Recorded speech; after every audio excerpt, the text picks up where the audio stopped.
Hello বন্ধুরা, আসসালামু আলাইকুম। অনেক দিন পরে আরেকটা ভিডিও নিয়ে আসলাম, আর একটা নতুন গল্প নিয়ে। আম, আজকে গল্পটা খুবই একটা বিশেষ গল্প, খুবই বিশেষ গল্প। সবাই খুবই একটা অনুপ্রেরণাদায়ক গল্প বলতে যাবো আজকে।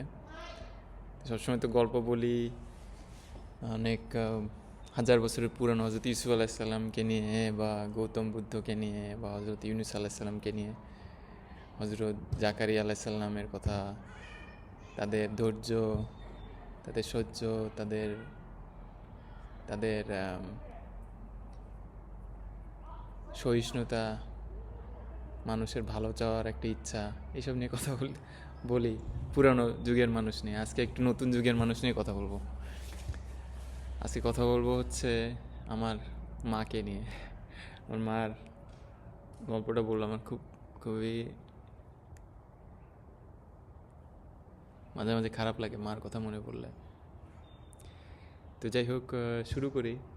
তা আমার মাকে ছোটোবেলায় দেখছি যে ছোট ছিল, হয়তো 16-17 বছর বয়স, ছোটোবেলা থেকে এতিম, তার মা নেই। আর 16-17 বছর বয়সে কোনো রকমে হয়তো বাপের বাড়ি থেকে চিন্তা করছে কীভাবে তাড়াতাড়ি এই মেয়েটার বিয়ে দিয়ে দেওয়া যায়, তাহলে আমাদের একটা দায় মুক্তি হয়। তো এই ছোটোবেলায় আসছে, আর আমরাও তো হয়েছি যখন মা তো অনেক ছোট, মা নিজেই তখন বাচ্চা, তখন আমরাও সবাই বাচ্চা, ছোট মানুষ। তেমন রাজশাহী থেকে খুলনা শহরে আসা, কাউকেই চেনে না, জানে না কোনো কিছু, ভাষা বুঝে না, অন্যরকম ভাষা। তো সেখানে এসে আমরা যখন হয়েছি তখন মা অনেক ছোট, 18-19 বছর হবে হয়তো। তো সেই রকম একটা অবস্থায় দেখা গেছে যে আমাদের যে ফ্যামিলির মধ্যে, তা আমার আব্বু একটু লেখাপড়া করছে কিছু দূর, কিন্তু বেশিরভাগ মানুষই তেমন পড়াশোনার ব্যাপারে তেমন কোনো ধারণা নেই, এরকম ছিল। তো মা চিন্তা করছে যে একটা জিনিস চিন্তা করছে যে কীভাবে ছেলে মেয়েগুলোকে ভালো স্কুলে দেওয়া যায়, এটা একটা চিন্তা করছে। তো আমাদের হয়তো তখন অত অর্থসঙ্গতি তত কিছু ছিল না। আর আশেপাশে এলাকার মানুষজন দেখা যেত ওই যে পাশে যেসব স্কুল থাকতো, গণি বিদ্যালয় বা শেরে বাংলা স্কুল, ওইগুলোতে যাইতো আমাদের পাড়া প্রতিবেশী যারা ছিল। তো মা আমাদেরকে গিয়ে ভর্তি করতো যে খুলনাতে। দেখা যেত যে তখন সব থেকে ধনী লোক যে ছিল কাসেম সাহেব, বা আরও যে তাদের ছেলেমেয়েরা যেসব স্কুলে পড়তো, সেসব স্কুলে আমাদেরকে গিয়ে ভর্তি করতো মা। তো তো যাই হোক, ওইখানে যাইতাম। তো একটা ভালো পরিবেশ, স্কুলের ভালো পরিবেশটা এসে দেওয়ার চেষ্টা করতো। আর স্কুল দেওয়ার পরে মা হয়তো তো দূর বেশি তো লেখাপড়া তো জানতো না। তো আমাদের দেখা যেত যে কোনো একটা কোচিং সেন্টারে বা টিচার দেওয়া, ওইগুলো। আর মার একটা ইয়া ছিল কি, যে যে তুমি একটু পরীক্ষাটায় ভালো করো, পরীক্ষাটা যদি ভালো না করতে পারো তাহলে তো আসলে কিছু হবে না। কেন যে ভালো করতে হবে আমরা তখন জানতাম না, যে পরীক্ষা ভালো করলে কি হবে, বা এই যে একটা বিশ্ববিদ্যালয়, মানে কোনো বিশ্ববিদ্যালয়ের কথাও জানতাম না তখন, যখন ছোটো ছিলাম, কারণ কাউকে দেখিনি যে কখনো কোনো বিশ্ববিদ্যালয়ে পড়ে বা কোনো কিছু। মাই ওই যাইতাম স্কুলে, আর দেখা যেত যে কী হইতো, যে একটু ভালো রেজাল্ট করতে হবে, ভালো রেজাল্ট করতে হবে, এরকম করে মায় আমাদেরকে একটু ওইটা দিয়ে একটু প্রেশার, আমাদেরকে একটু ওইটাতে চাপ দিত, যে তোমার পরীক্ষা ফলাফলটা ভালো করতে হবে, 10-এর মধ্যে থাকতে হবে, 3-এর মধ্যে থাকতে হবে। এইটা এইটা দেখছি মা করতে। আর এমন একটা মানুষ যে সে, তার যে কোন জিনিসটা ভালো লাগে এটা আমি জানি না। কীরকম হয় যে আমার কি কি খাবার ভালো লাগতে পারে, যে আমি ইলিশ মাছ খাইতে পছন্দ করি, বিরিয়ানি খাইতে পছন্দ করি, লাউ শাক, বা এই রুই মাছ, বা পাঙ্গাস মাছ, বা নিহারি, বা কুরবানির সময় যে মাংসের ভাজি থাকে, এটা এগুলা জানে। আমার ভাই কী খাইতে পছন্দ করে, আমার বোন কী খাইতে পছন্দ করে, মার যে কী পছন্দ ছিল এটা কেউ জানে না, খাইতেও দেখি নাই।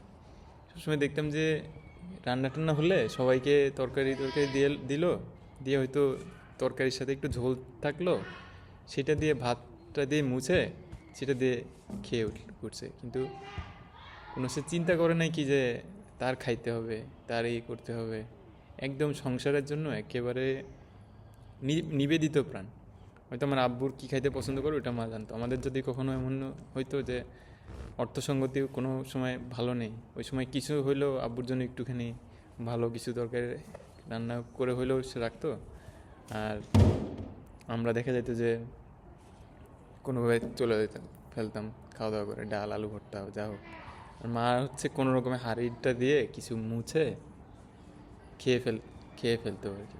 তো এরকম একটা মানুষ যে যাকে কখনো দেখিনি যে নিজের এইটা খাইতে হবে, নিজের একটা ভালো পোশাকের কথা বলি, তো দেখা যেত যে মারে কখনো দেখিনি যে ঈদের সময় নতুন একটা জামা নিছে, কখনো দেখিনি, কোনো সময় দেখিনি কি যে নিজে ঈদের সময় কোনো দিনও নতুন একটা জামা নিছে। তো কী করতো কি, যে হয়তো কোনো গরিব মানুষ আছে বা আশেপাশে যারা বৃদ্ধারা আছে বিশেষ করে, তাদেরকে হয়তো একটা শাড়ি কিনে দেওয়া হয়তো, মা কিনে দিত। তারপরে দেখা যেত যে হয়তো দাদুর জন্য কিছু কেনা হয়তো, অথবা মাকে কখনো নিতে দেখিনি। এমনকি আমরাও কখনো কখনো অনেক সময় নিতাম না, কিন্তু মাকে কখনো দেখিনি কি যে সে সবসময় পরিশ্রম করে গেছে, কি যে রান্না বান্না করে গেছে। তারপর মানুষের জন্য কি করতে হবে, এরকে শাড়ি কিনে দিতে হবে, অমুকের বাসায় এইটা নাই সেটা করতে হবে। আর কোনো বাসায় এমন এমন একটা জিনিস যে কেউ মারা গেল, কারো বাসায় কোনো মানুষের কোনো সমস্যা বিপদ আপদ হলো, মার কাছে কেউ খালি হাতে যায় না, দেখিনি। হ্যাঁ, মার কাছে সবসময় এসে তারা কিছু একটা পাইতো। এটা আর একটা জিনিস যেটা খুব কম মানুষের মধ্যে দেখছি আমি। মানুষও চিন্তা করে যে নিজের জন্য আমার কিভাবে হবে, এই টাকাটা আমার থাকতে হবে, এইটা আমার খাবো, এই পোশাকটা আমি পরবো, এটাতে আমার ভালো দেখা যাবে, এটাকে আমি আরেকজনকে দেখাবো। মার মধ্যে এটা কখনো দেখিনি। তার খালি একটাই জিনিস চিন্তা ছিল কি, যে আমি মানে এই আশেপাশের বৃদ্ধা যারা আছে তাদেরকে কীভাবে জামা দিতে হবে সেটা সে চিন্তা করতো। এটা ছাড়া আর অন্য কিছু দেখিনি।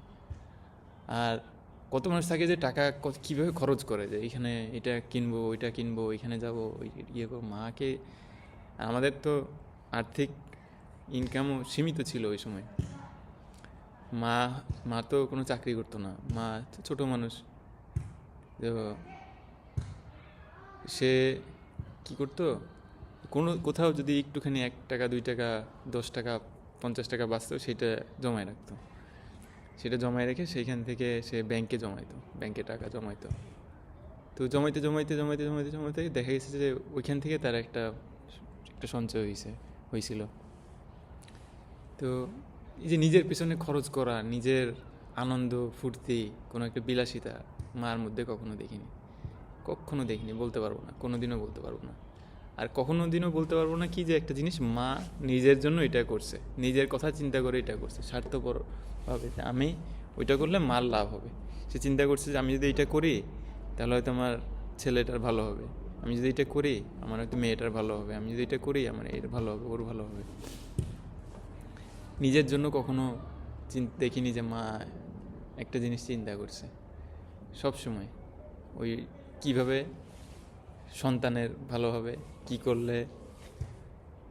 করলে পরিবারের উপকার হবে, একদম নিবেদিত প্রাণ, 100%, 100% পরিবারের জন্য 100-তে 100 নিবেদিত প্রাণ, অন্য কোনো চিন্তা নেই। কিভাবে আমার সন্তানের জন্য ভালো হবে, কিভাবে সে তাদের একটা ভালো পরিবেশে যাবে, কোনটা করলে তার হয়তো সুবিধা হবে, এইটাই হচ্ছে তার সব সময়ের জন্য চিন্তা। এইটা ছাড়া আমি কখনো অন্য কিছু দেখিনি তাকে চিন্তা করতে। আর একটা ব্যাপার হচ্ছে যে সহ্য করার ক্ষমতা। হ্যাঁ, এতিম মানুষ বলছিলাম তো, ছোটো বেলা থেকে দেখছি যে তার বাসা থেকে যখন আসছে, তার বাসা থেকেও তেমন কাউকে দেখিনি কখনো তাকে দেখতে আসতে। আর মা একবারই আমি যেতে দেখছি তাকে, তার যে বাপের বাড়ি রাজশাহীতে, যখন তার বাবা মারা গেছে, তখন শুধু কিছুদিনের জন্য সংসার থেকে ছুটি নিয়ে তখন সে নিজের দেশটা একটু দেখে আসছে। এটা ছাড়া কখনো তাকে দেখিনি কি যে কোনোদিনও যে ঘরের বাইরে অন্য শহরে যাব, এইটা দেখতে যাব, ওইটা করব, এই করব, সেই করব, অমুক দেশে যাব, এটা দেখব, ওইখানে গিয়ে ছবি তুলব, কোনো দিনও দেখিনি। সংসারের কিসে ভালো হবে, নিজের সন্তানের কিসে ভালো হবে, নিজের পরিবারের কিসে ভালো হবে, আর ওইটা করার পরে আশেপাশের যারা মানুষ আছে তাদের যদি কোনো কিছু দরকার হয় তাহলে কিভাবে তাদের পাশে থাকা যাবে, এইটা ছাড়া আমি আর তাকে কোনো কিছু চিন্তা করতে দেখিনি। বলতে পারবো না, বুকে হাত দিয়ে আল্লাহর নামে শপথ করে আমি বলতে পারবো না যে মাকে আমি কখনো কি দেখছি যে নিজের জন্য সে কোনো কিছু চিন্তা করছে, কখনো দেখিনি।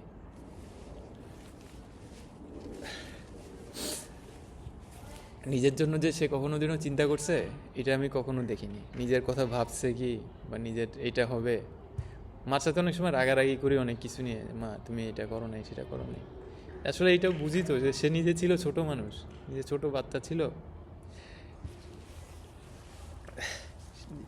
কিভাবে করবে একটা ছোট মানুষ, নিজে নিজে তখন নিজে ছিল ছোট বাচ্চা, সে তখন কার জন্য কি করবে নিজে কিছু বুঝে না, ছোট মানুষ, আরও বাচ্চা বা একটা বাচ্চা মানুষ আরও বাচ্চাদেরকে মানুষ করতেছে, তাই না? কিভাবে কি করবে, কিন্তু এই লক্ষ্য ছিল কিন্তু একটাই না, কিভাবে আমার এই যে বাচ্চাটা আছে তার কিসে ভালো হবে। এটা ছাড়া আমি কখনো মাকে আমি অন্য কিছু চিন্তা করতে দেখিনি। আর আর হচ্ছে হ্যাঁ, নিজের ব্যাপারে কোনো খেয়াল করবে না, অন্যদের কথা কিভাবে কিভাবে ভালো হবে, নিজের শরীরের দিকেও চিন্তা করে না।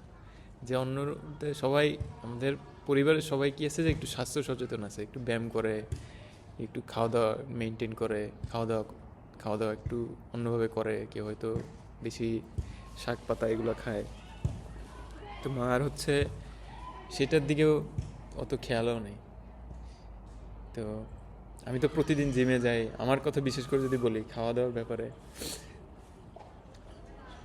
খুবই সচেতনতা রাখার চেষ্টা করি, যেন কোনোভাবে পেটে ভুঁড়ি না বাড়ে, বা ব্যায়াম করি, সাঁতার কাটি, খেলাধুলা করি, মন ভালো রাখার চেষ্টা করি, নিজের দিকে খেয়াল করি। মাকে দেখিনি, মার যে কে খেয়াল রাখবে তাই মাঝে মাঝে চিন্তা করি।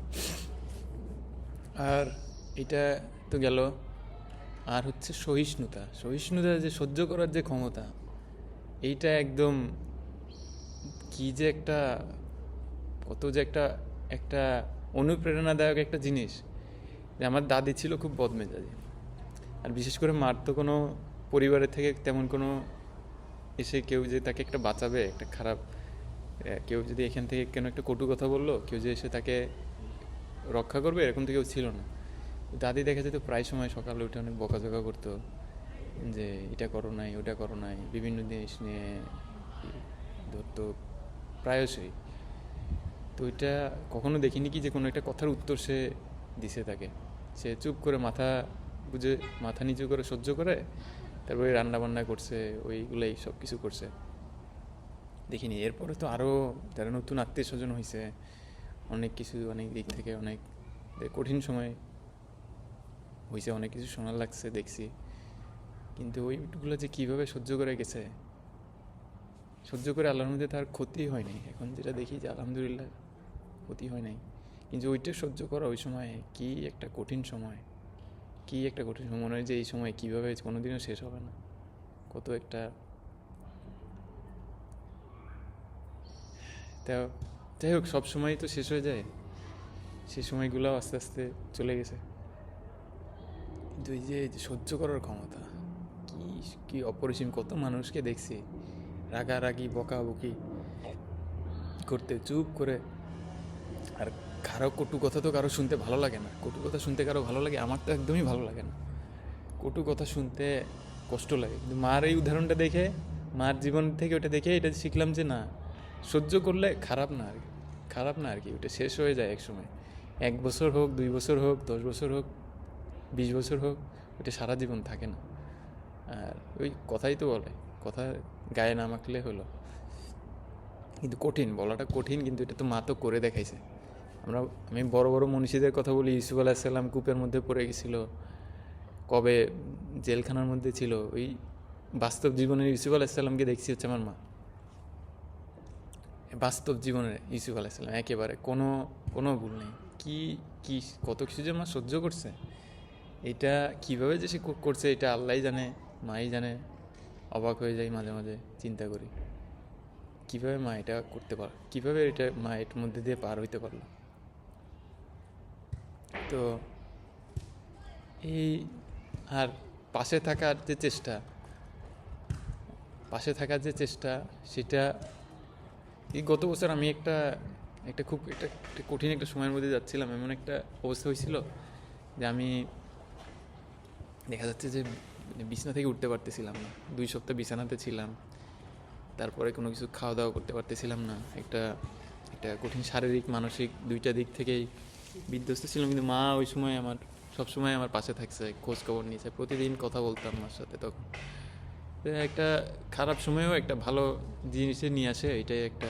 মার সাথে তখন অনেক দিন, বাসা থেকে অনেক দিন হয়েছে, বাসা থেকে চলে আসছি সেই ইন্টারমিডিয়েট পাস করে, অনেক বছর হয়ে গেছে। এই পৃথিবীর বিভিন্ন জায়গায় ঘুরে বেড়াইছি, বাড়িতেও তো আসা হয়নি তেমন। তো ওই সময়টায়, গত বছরের সময়টায় আমার ওই খারাপ সময়টা একটা ভালো দিক নিয়ে আসলো, যে মার সাথে তখন একটা কথা বললাম, কথা হলো। প্রতিদিনই মা ফোন দিয়ে খবর নিত, কেমন আছে বাবা, কী হচ্ছে না হচ্ছে সব কিছু। এটা করে তখন আল্লাহর রহমতে চেষ্টা করে উঠে আসি। মা, তুমি যদি ভিডিওটা দেখো, তোমাকে একটা জিনিস বলি, শোনো। যে তোমাকে যদি আমি কখনো রাগারাগি করি, বা কেউ যদি রাগারাগি করে, তোমার সাথে বকাঝকা করে, তুমি আমার এই ভিডিওটা দেখো। প্রথমে যে কথাগুলো বলছি, এগুলো তো ঠান্ডা মাথায় বলতেছি। কখনো যদি মাথা গরম করে যদি কিছু বলি, ওই জিনিসটাকে তুমি ধরো না, বুঝছো? ওই জিনিসগুলোর কোনো দাম নেই। তখন মানুষের উত্তেজনা থাকে, মানুষের বুদ্ধি থাকে না। এখন তো মাথা ঠান্ডা করে যা যা বলতেছি, সেটাই হচ্ছে আসল কথা, বুঝছো? তোমার মতো একটা মানুষ হয় না। তোমার মধ্যে বলবো না যে সব মানুষেরই তো ভুল ত্রুটি থাকে, মানুষের তো ভুল ত্রুটি থাকে, কিন্তু তুমি যে ভুল ত্রুটি থেকে যে শিক্ষা নিছো, সব মানুষের সাথে তুমি সুন্দর করে যে কথা বলো, মানুষের পাশে থাকো, এই যে একটা গুণগুলা, এগুলো তো আর একবারে হয় না। মানুষ ভুল থেকে শেখে, এটা ওটা থেকে শেখে। আর তুমি নিজে ছিলা ছোটো, তুমি কীভাবে সব কিছু 100% সঠিকভাবে করবা? তুমি 16-17 বছর আমার পড়াশোনা 5-6 পর্যন্ত পড়ে কোনোভাবে তুমি কীভাবে, কিছুই তো জানার কথা না। তারপরে তুমি যা কিছু করতে পারছো, দুইটা ছেলেকে বুয়েটে পাঠানো এত সোজা না। এখানে বড় বড় শিক্ষিত অনেক মারাও পারবে না এটা এত। তারপরে মেয়েটাও একটা ভালো জায়গাতে, ক্যানাডাতে হেলথ ডিপার্টমেন্টে ভালো কিছু করতেছে। তো এত সোজা না সব, কেউ চাইলেই এটা পারবে না। এটা তুমি পারছো, কারণ তোমার ওই যে একটা নিবেদিত প্রাণের একটা ব্যাপার বলি না, যে নিজের দিকে তো চিন্তা করো নাই কখনো।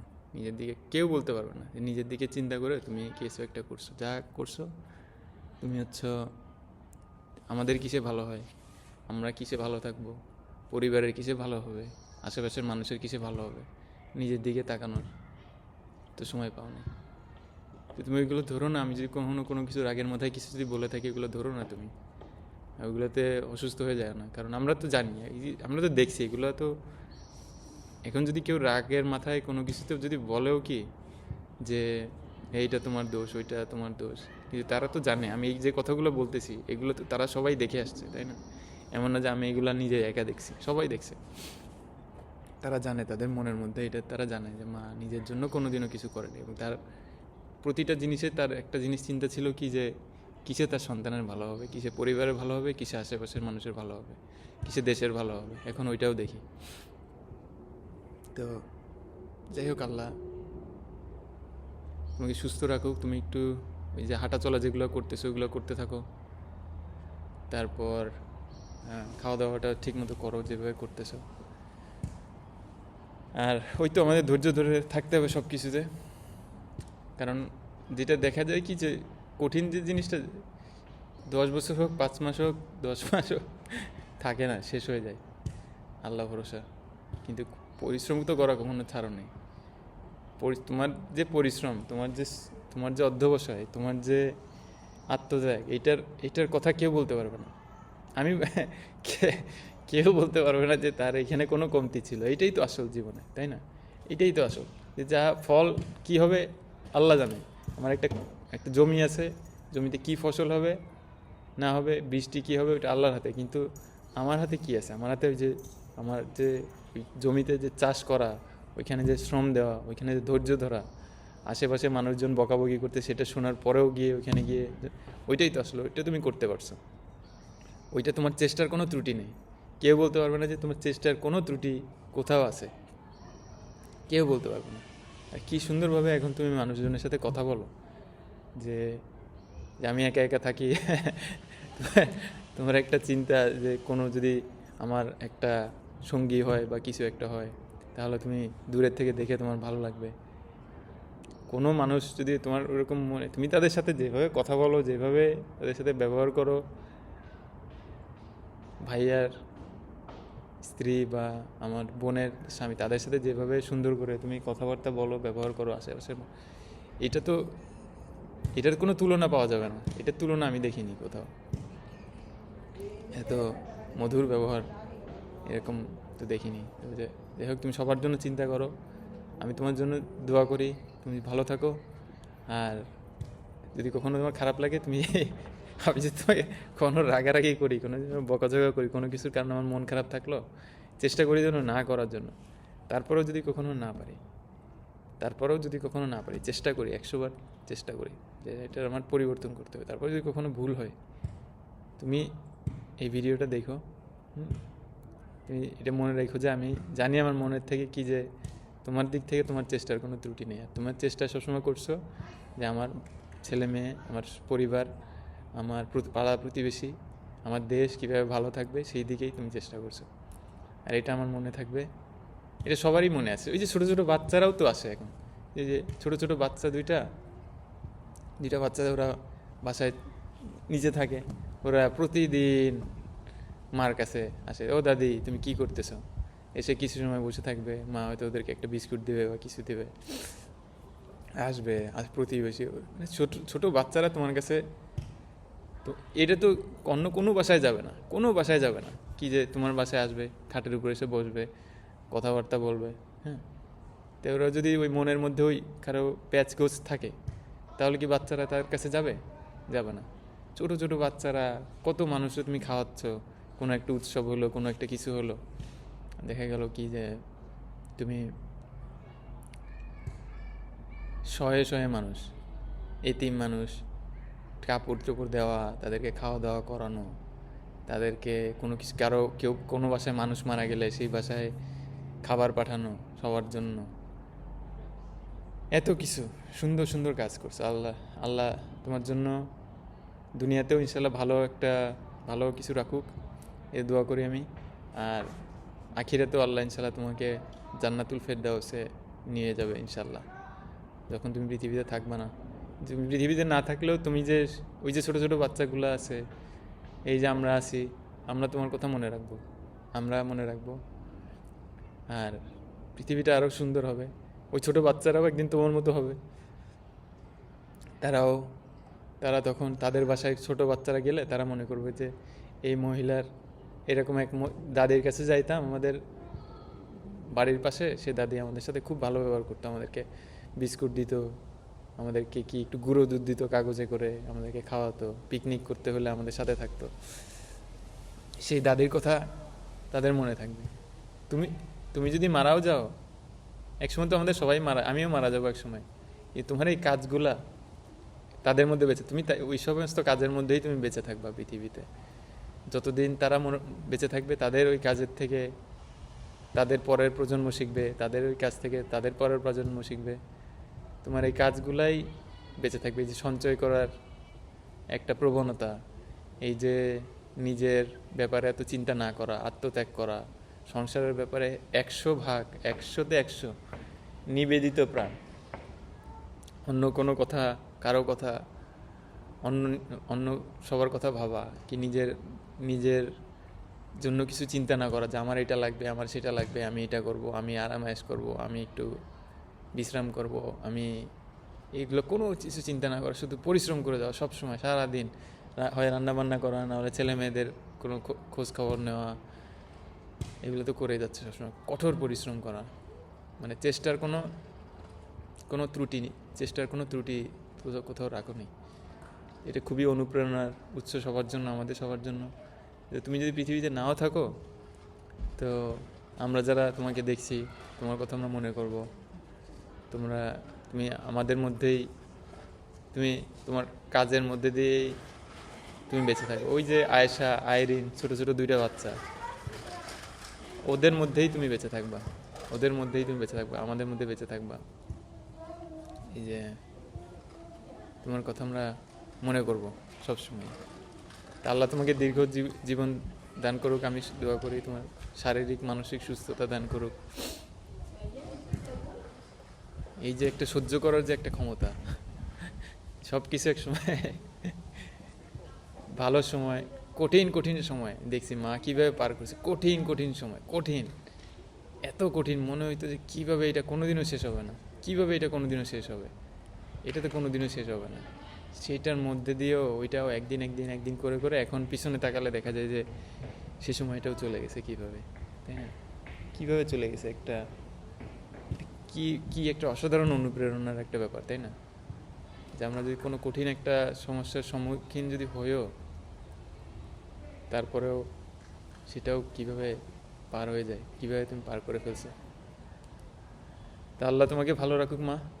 তুমি আমার এই ভিডিওটা দেখো, যদি তোমার কখনো, বিশেষ করে আমি যদি তোমার সাথে কখনো কোনো বকাঝকা, কোনো তর্ক করা, কোনো দোষারোপ দেওয়া করি, জানো যে আমি কিন্তু এগুলা বলতেছি, কিন্তু আমি কিন্তু জানি যে তোমার তোমার এই যে কথাগুলো যেগুলো বললাম, এগুলো কিন্তু আমি জানি।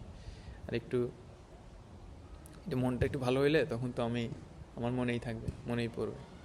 কেউ যা যা যে যাই যা কিছু বলুক, যা হোক, যা কিছু বলুক, এটা যেন কি যে এই যে কাজগুলো যেগুলো তুমি করছো, যে আত্মত্যাগগুলো করছো, যে নিবেদিত প্রাণ যে তুমি হইছো, সেগুলো তো কেউ নিতে পারবে না। তোমার টাকা পয়সা কেউ এসে ডাকাতি করে নিয়ে যেতে পারবে, তোমার সোনা গয়না কেউ চুরি করে নিয়ে যেতে পারবে, তোমার বই পুস্তক কেউ নিয়ে যেতে পারবে, কিন্তু তুমি যে ভালো ভালো কাজগুলো যেগুলো করছো, এই যে ভালো ভালো যে কাজগুলা, স্বার্থহীনতা, আত্মত্যাগ, কঠোর পরিশ্রম, সংসারের প্রতি নিবেদিত প্রাণ, পাড়া প্রতিবেশী বয়স্কদেরকে সম্মান করা, তাদের পাশে থাকা, কেউ কোনো সাহায্যের জন্য বাসায় যদি আসে, কখনো কেউ খালি হাতে না ফিরে যাওয়া, ছোট ছোট বাচ্চাদের সাথে সুন্দর মধুর ব্যবহার করা, আর সংসারে কিসে ভালো হবে সেইগুলো চিন্তা করা, এই তো সুন্দর, এই তো সুন্দর জিনিস, এই তো সুন্দর একটা কঠিন একটা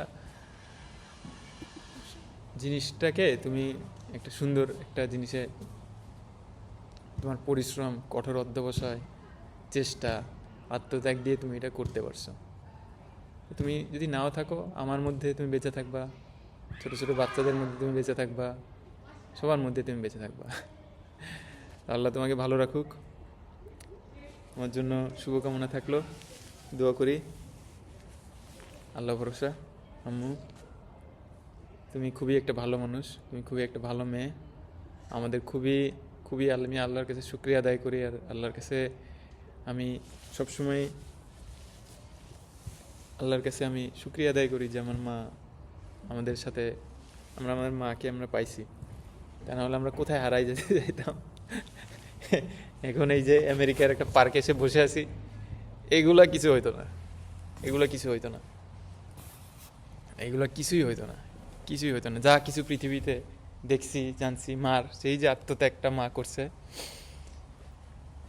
ছোট মানুষ, সেই যে আত্মত্যাগটা মা করছে, সেই আত্মত্যাগটার বিনিময়ে আজকে আমি এইখানে ঘুরে বেড়াচ্ছি, সারা পৃথিবী দেখতেছি, পৃথিবীর হাজার হাজার মানুষের সাথে পরিচয় হচ্ছে, হাজার হাজার জিনিস দেখতেছি, পৃথিবীটা দেখলাম। আমার মা যদি আমাদের কাছে না থাকতো এগুলো কিছুই হতো না। তবে তোমার জন্য দোয়া করি মা, তুমি খুব ভালো থাকো, তুমি খুব একটা ভালো মানুষ। ফি আমানিল্লাহ, আল্লাহ হাফেজ।